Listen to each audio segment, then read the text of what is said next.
Bueno, buena noche de jueves, como ya es algo semi-tradicional para nosotros. Vamos a ver con quién contamos hoy. Estando nuestra tablet, que es una herramienta de primer orden, y a ver quiénes van llegando a nuestra sintonía, como dicen los comunicadores sociales. Franklin, muy buena noche, gracias.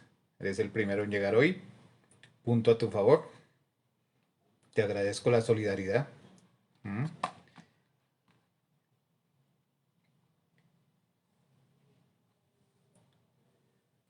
Un día algo particular, muy interesante para la raza humana. Hemos llevado como seres humanos otra nave espacial a nuestro planeta hermano que es Marte. Entonces, hoy está feliz el mundo científico y el mundo aventurero porque ya vamos acercándonos a Marte. Hoy ya llegó Providence, creo que es la sonda que llegó allí. Ah, no, Perseverance, el proyecto de la NASA. Y ahí el hombre sigue saliendo de su casa. Lástima que no cuide su casa, ¿no? Y se ha obligado a salir, no por curiosidad científica, sino tal vez posiblemente algún día, como por un acto de supervivencia. Buenas noches a mi compañera de administradora de comunidad.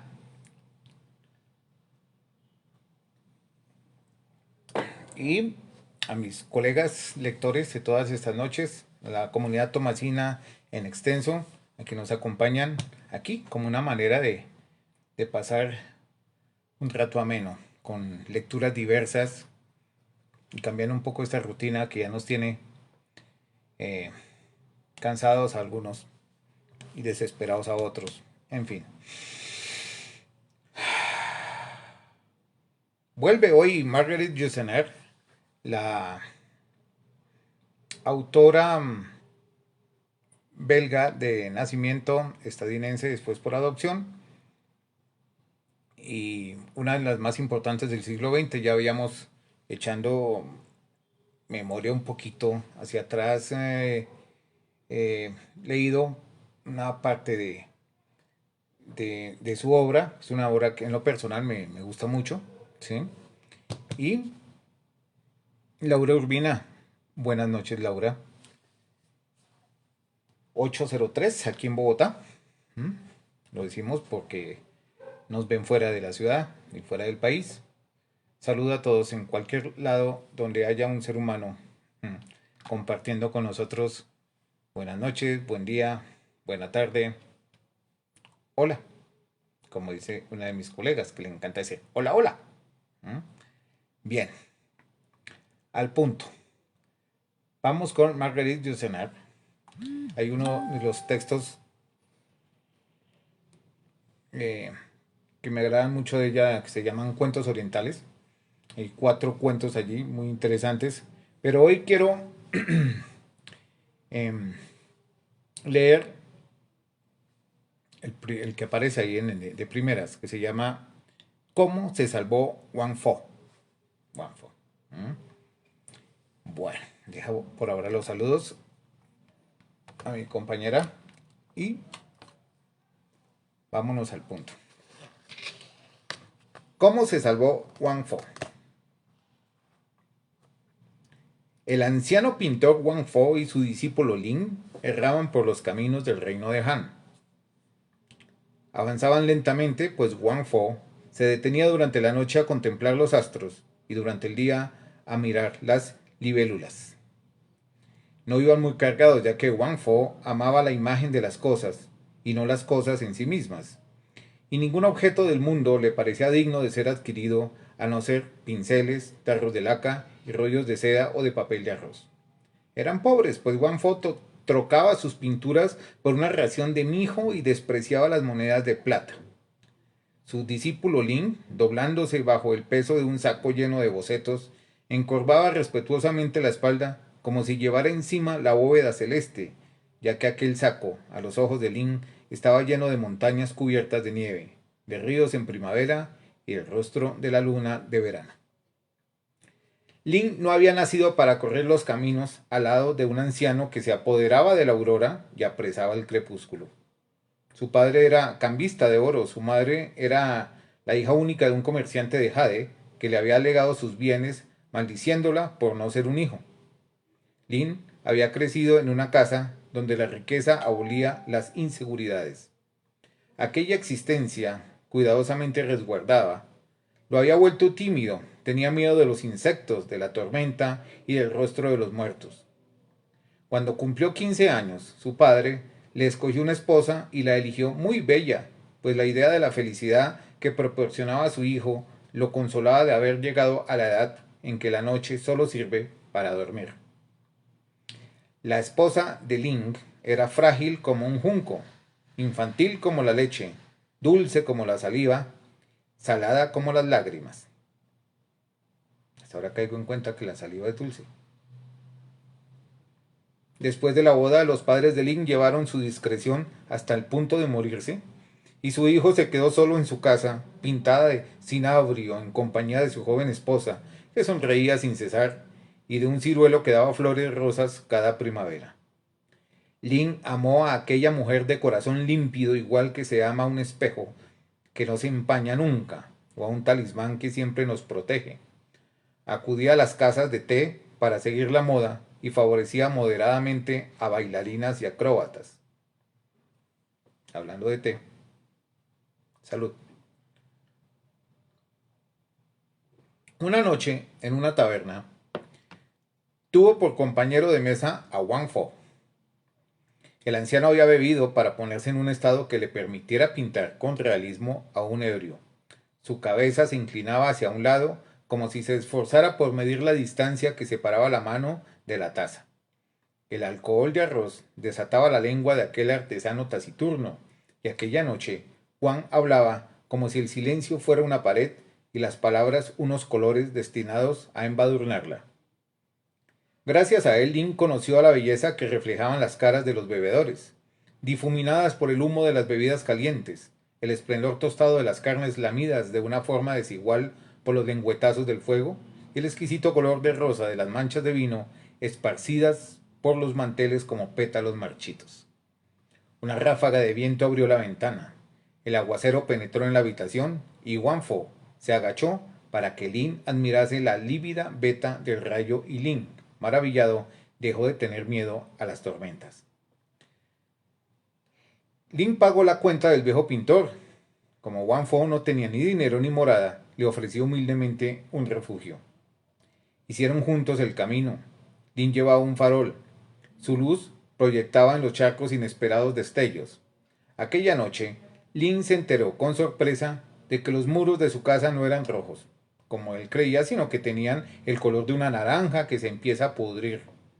En el patio, Wang Fo advirtió la forma delicada de un arbusto, en el que nadie se había fijado hasta entonces, y lo comparó a una mujer joven que dejara secar sus cabellos.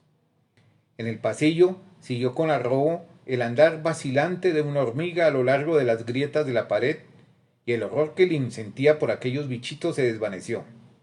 Entonces, comprendiendo que Wang Fo acababa de regalarle un alma y una percepción nuevas, Lin acostó respetuosamente al anciano en la habitación donde habían muerto sus padres.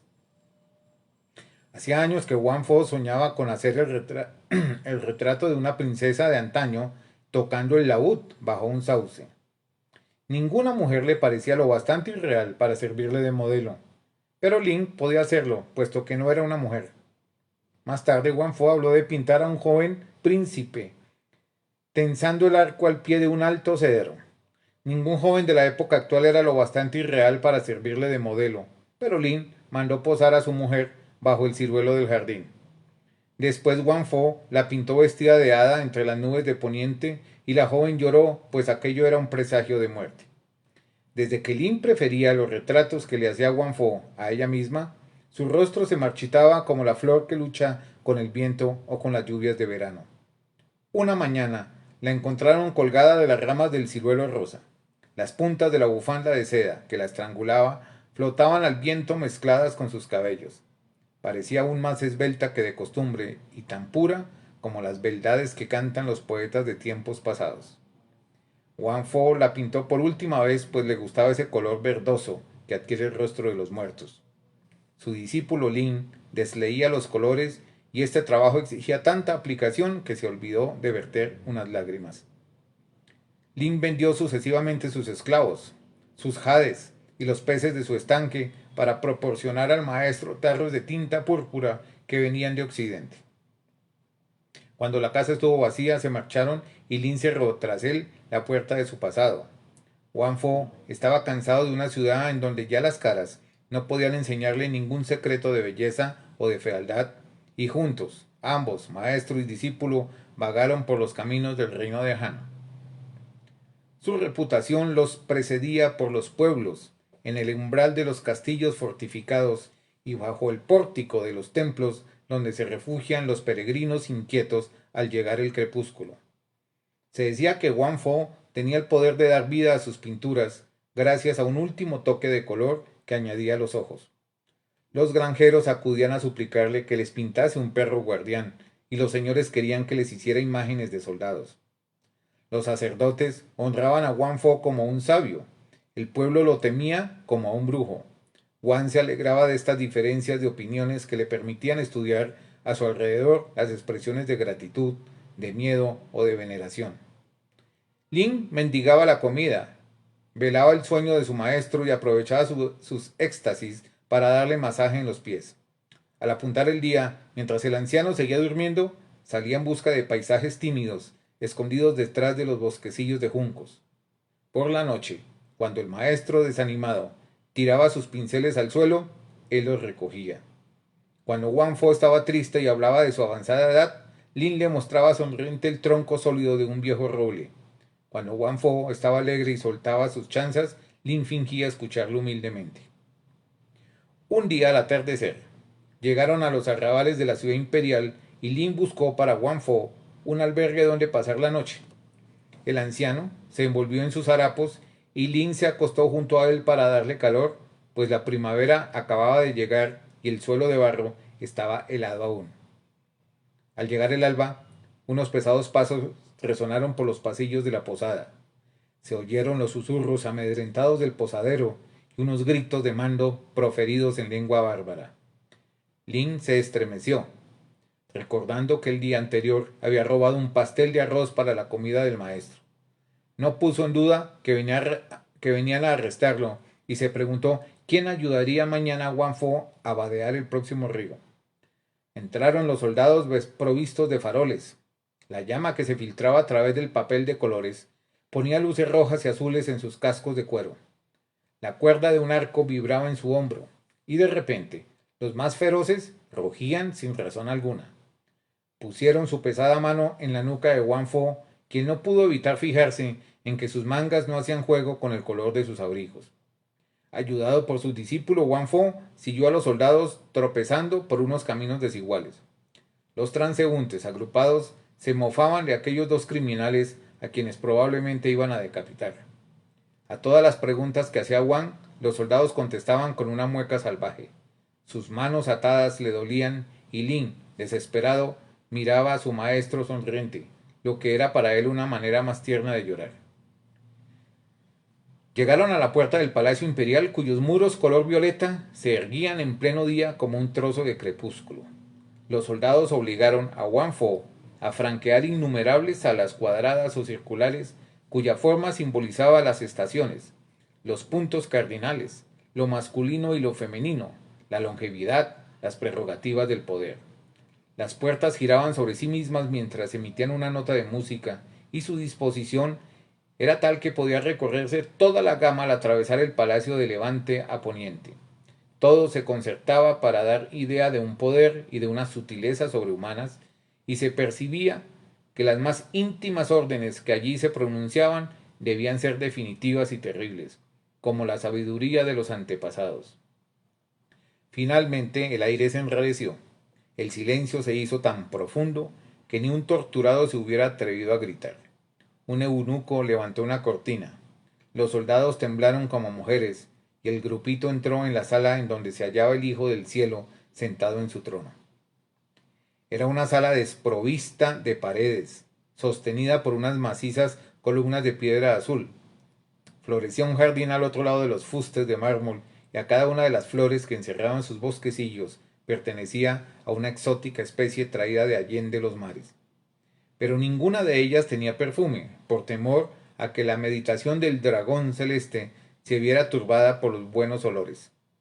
Por respeto al silencio en que se bañaban sus pensamientos, ningún pájaro había sido admitido en el interior del recinto y hasta se había expulsado de allí a las abejas. Un alto muro separaba el jardín del resto del mundo, con el fin de que el viento que pasa sobre los perros reventados y los cadáveres de los campos de batalla no pudieran permitirse ni rozar siquiera la manga del emperador. El maestro celeste se hallaba sentado en un trono de jade, y sus manos estaban arrugadas como las de un viejo, aunque apenas tuviera 20 años. Su traje era azul para simular el invierno y verde para recordar la primavera. Su rostro era hermoso, pero impasible como un espejo colocado a demasiada altura y que no reflejara más que los astros y el implacable cielo. A su derecha tenía al ministro de los placeres perfectos y a su izquierda al consejero de los tormentos justos. Como sus cortesanos, alineados al pie de las columnas, aguzaban el oído para recoger la menor palabra que la de sus labios escapara. Había adquirido la costumbre de hablar siempre en voz baja. Dragón celeste, dijo Wang Fo, posternándose. Soy viejo, soy pobre y soy débil. Tú eres como el verano, yo soy como el invierno. Tú tienes 10.000 vidas. Yo no tengo más que una y pronto va a acabar. ¿Qué te he hecho yo? Han atado mis manos que jamás te hicieron daño alguno. ¿Y tú me preguntas qué es lo que me has hecho, viejo Wang Fo? Dijo el emperador. Su voz era tan melodiosa que daban ganas de llorar. Levantó su mano derecha, que los reflejos del suelo de jade transformaban en glauca como una planta submarina, y Wang Fo, maravillado por aquellos dedos tan largos y delgados, trató de hallar en sus recuerdos si alguna vez había hecho del emperador o de sus ascendientes un retrato tan mediocre que mereciese la muerte. Mas era poco probable, pues Wang Fo hasta aquel momento apenas había pisado la corte de los emperadores, prefiriendo siempre las chozas de los granjeros o en las ciudades los arrabales de las cortesanas y las tabernas del muelle en las que disputan los estibadores. Me pregunta lo que me has hecho, viejo Wang Fo, prosiguió el emperador, inclinando su cuello delgado hacia el anciano que lo escuchaba. Voy a decírtelo, pero como el veneno ajeno no puede entrar en nosotros, sino por nuestras 9 aberturas, para ponerte en presencia de tus culpas, deberé recorrer los pasillos de mi memoria y contarte toda mi vida. Mi padre había reunido una colección de tus pinturas en la estancia más escondida del palacio, pues sustentaba la opinión de que los personajes de los cuadros deben ser sustraídos a las miradas de los profanos, en cuya presencia no pueden bajar los ojos. En aquellas salas me educaron a mí, viejo Wang Fo, ya que habían dispuesto una gran soledad a mi alrededor para permitirme crecer. Con objeto de evitarle a mi candor las salpicaduras humanas, habían alejado de mí las agitadas olas de mis futuros súbditos, y a nadie se le permitía pasar ante mi puerta por miedo a que la sombra de aquel hombre o mujer se extendiera hasta mí. Los pocos y viejos servidores que me habían concedido se mostraban lo menos posible. Las horas daban vueltas en círculo y los colores de tus cuadros se reavivaban con el alba y palidecían con el crepúsculo. Por las noches yo los contemplaba cuando no podía dormir, y durante 10 años consecutivos estuve mirándolos todas las noches. Durante el día, sentado en una alfombra cuyo dibujo me sabía de memoria, reposando la palma de mis manos vacías en mis rodillas de amarilla seda, soñaba con los goces que me proporcionaría el porvenir. Me imaginaba el mundo con el país de Han en medio, semejante al llano monótono hueco de la mano surcada por las líneas fatales de los 5 ríos. A su alrededor, el mar donde nacen los monstruos y más lejos aún, las montañas que sostienen el cielo.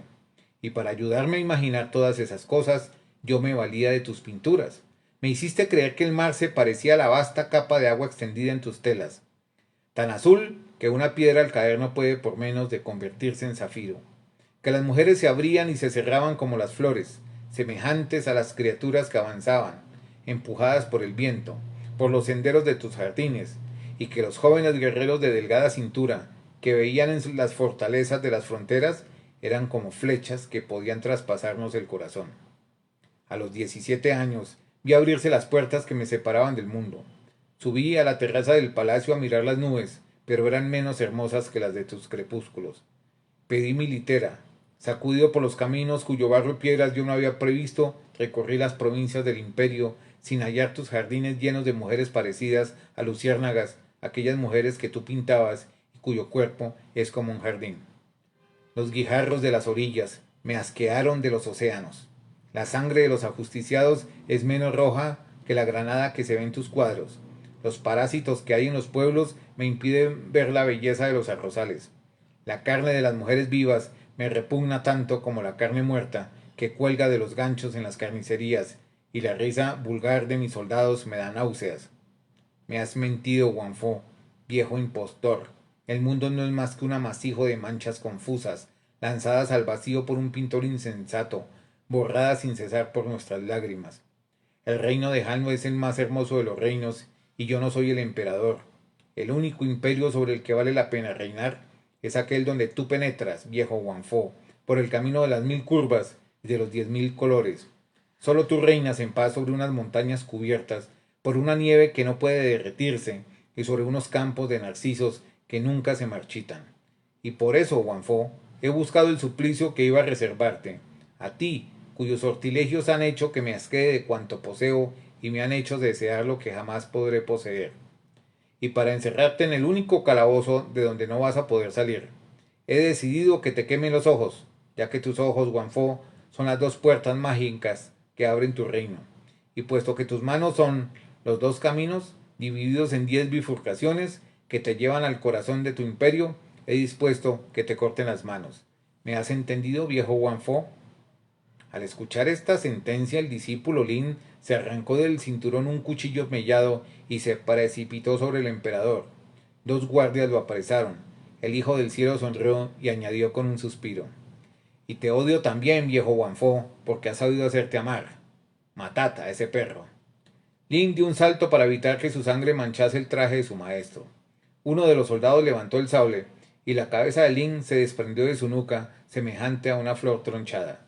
Los servidores se llevaron los restos y Guanfo, desesperado, admiró la hermosa mancha escarlata que la sangre de su discípulo dejaba en el pavimento de piedra verde. El emperador hizo una seña y 2 eunucos limpiaron los ojos de Guanfo. Óyeme, viejo Guanfo, dijo el emperador, y seca tus lágrimas, pues no es el momento de llorar. Tus ojos deben permanecer claros con el fin de que la poca luz que aún les queda no se empañe con tu llanto. Ya que no deseo tu muerte solo por rencor, ni solo por crueldad, quiero verte sufrir. Tengo otros proyectos, viejo Guanfo. Poseo entre la colección de tus obras una pintura admirable en donde se reflejan las montañas, el estuario de los ríos y el mar, infinitamente reducidos. Es verdad, pero con una evidencia que sobrepasa a la de los objetos mismos, como las figuras que se miran a través de una esfera. Pero esta pintura se halla inacabada, Guanfo, y tu obra maestra no es más que un esbozo. Probablemente en el momento en que la estabas pintando, sentado en un valle solitario, te fijaste en un pájaro que pasaba o en un niño que perseguía al pájaro, y el pico del pájaro o las mejillas del niño te hicieron olvidar los párpados azules de las olas. No has terminado las franjas del manto del mar, ni los cabellos de algas de las rocas. Guanfo, quiero que dedique las horas de luz que aún te quedan a terminar esta pintura, que encerrará de esta suerte los últimos secretos acumulados durante tu larga vida. No me cabe duda de que tus manos, tan próximas a caer, temblarán sobre la seda y el infinito penetrará en tu obra por esos cortes de la desgracia. Ni me cabe duda de que tus ojos, tan cerca de ser aniquilados, descubrirán unas relaciones al límite de los sentidos humanos. Tal es mi proyecto, viejo Guanfo, y puedo obligarte a realizarlo. Si te niegas, antes de cegarte, quemaré todas tus obras, y entonces serás como un padre cuyos hijos han sido todos asesinados y destruidas sus esperanzas de posteridad. Piensa más bien, si quieres, que esta última orden es una consecuencia de mi bondad, pues sé que la tela es la única amante a quien tú has acariciado, y ofrecerte unos pinceles, unos colores y tinta para ocupar tus últimas horas es lo mismo que darle una ramera como limosna a un hombre que va a morir. A una seña del dedo meñique del emperador, 2 eunucos Trajeron respetuosamente la pintura inacabada donde Wang Fo había trazado la imagen del cielo y del mar. Wang Fo se secó las lágrimas y sonrió, pues aquel apunte le recordaba su juventud. Todo en él atestiguaba una frescura de alma a la que ya Wang Fo no podía aspirar, pero le faltaba no obstante algo, pues en la época en que le habían pintado Wang no había contemplado lo bastante las montañas, ni las rocas que bañan en el mar sus flancos desnudos, ni tampoco se había empapado lo suficiente de la tristeza del crepúsculo. Wang Fo eligió uno de los pinceles que le presentaba un esclavo y se puso a extender sobre el mar inacabado amplias pinceladas de azul. Un eunuco en cuclillas a sus pies desleía los colores. Hacía esta tarea bastante mal y más que nunca Wang Fo echó de menos a su discípulo Ling. Wang empezó por teñir de rosa la punta del ala de una nube posada en una montaña. Luego añadió a la superficie del mar unas pequeñas arrugas que no hacían sino acentuar la impresión de su serenidad. El pavimento de jade se iba poniendo singularmente húmedo, pero Wang Fo, absorto en su pintura, no advertía que estaba trabajando sentado en el agua. La frágil embarcación, agranada por las pinceladas del pintor, ahora ocupaba todo el primer plano del rollo de seda. El ruido acompasado de los remos se elevó de repente en la distancia, rápido y ágil como un batir de alas. El ruido se fue acercando, llenó suavemente toda la sala y luego cesó. Unas gotas temblaban inmóviles suspendidas de los remos del barquero. Hacía mucho tiempo que el hierro al rojo vivo destinado a quemar los ojos de Wang se habían apagado en el brasero del verdugo. Con el agua hasta los hombros, los cortesanos, inmovilizados por la etiqueta, se alzaban sobre la punta de los pies. El agua llegó por fin al nivel del corazón imperial. El silencio era tan profundo que hubiera podido oírse caer las lágrimas. Era Ling, en efecto. Llevaba puesto su traje viejo de diario y su manga derecha aún llevaba la huella de un enganchón que no había tenido tiempo de coser aquella mañana antes de la llegada de los soldados. Pero hacía alrededor del cuello una extraña bufanda roja. Wang Fo le dijo dulcemente mientras continuaba pintando. Te creía muerto. Estando vos vivo, dijo respetuosamente Ling, ¿cómo podría yo morir? Y ayudó al maestro a subir a la barca. El techo de jade se reflejaba en el agua, de suerte que Ling parecía navegar por el interior de una gruta. Las trenzas de los cortesanos, sumergidas, ondulaban en la superficie como serpientes, y la cabeza pálida del emperador flotaba como un loto. Mira, discípulo mío, dijo melancólicamente Wang Fo, esos desventurados van a perecer, si no lo han hecho ya. Yo no sabía que había bastante agua en el mar para ahogar a un emperador. ¿Qué podemos hacer? No temas nada, maestro, murmuró el discípulo. Pronto se hallarán a pie enjuto y ni siquiera recordarán haberse mojado las mangas. Tan solo el emperador conservará en su corazón un poco de amargos marinos. Estas gentes no están hechas para perderse por el interior de una pintura. Y añadió, la mar está tranquila y el viento es favorable. Los pájaros marinos están haciendo sus nidos. Partamos, maestro, al país de más allá de las olas. Partamos, dijo el viejo pintor. Wang Fo cogió el timón y Lin se inclinó sobre los remos. La cadencia de los mismos llenó de nuevo toda la estancia, firme y regular como el latido de un corazón. El nivel del agua iba disminuyendo insensiblemente en torno a las grandes rocas verticales que volvían a ser columnas. Muy pronto, tan solo unos cuantos charcos brillaron en las depresiones del pavimento de jade. Los trajes de los cortesanos estaban secos, pero el emperador conservaba algunos copos de espuma en la orla de su manto. El rollo de seda pintado por Wang Fo permanecía sobre una mesita baja. Una barca ocupaba todo el primer término, se alejaba poco a poco, dejando tras ella un delgado surco que volvía a cerrarse sobre el mar inmóvil. Ya no se distinguía el rostro de los dos hombres sentados en la barca, pero aún podía verse la bufanda roja de Lin y la barba de Wang Fo que flotaba al viento. La pulsación de los remos fue debilitándose y luego cesó, borrada por la distancia. El emperador, inclinado hacia adelante, con la mano a modo de visera delante de los ojos, contemplaba alejarse la barca de Wang Fo, que ya no era más que una mancha imperceptible en la palidez del crepúsculo. Un vaho de oro se elevó, desplegándose sobre el mar. Finalmente la barca viró en derredor a una roca que cerraba la entrada al alta mar. Cayó sobre ella la sombra del acantilado. Borróse el surco de la desierta superficie y el pintor Wang Fo, y su discípulo Lin desaparecieron para siempre en aquel mar de jade azul que Wang Fo acababa de inventar. Uf, ¿qué tal? Necesitamos un Wang Fo para escapar de esta situación y pintar otro tipo de realidades. ¿Sí? Dentro de nosotros debe haber algún pintor que nos permita a veces evadir un poco todo este entorno. Pero no todo es grave.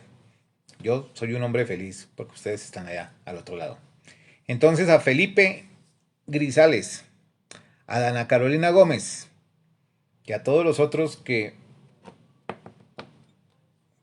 pacientemente me soportaron esta noche, muchas gracias. Mañana no aseguro que esté el Cordi, hace 8 días me falló.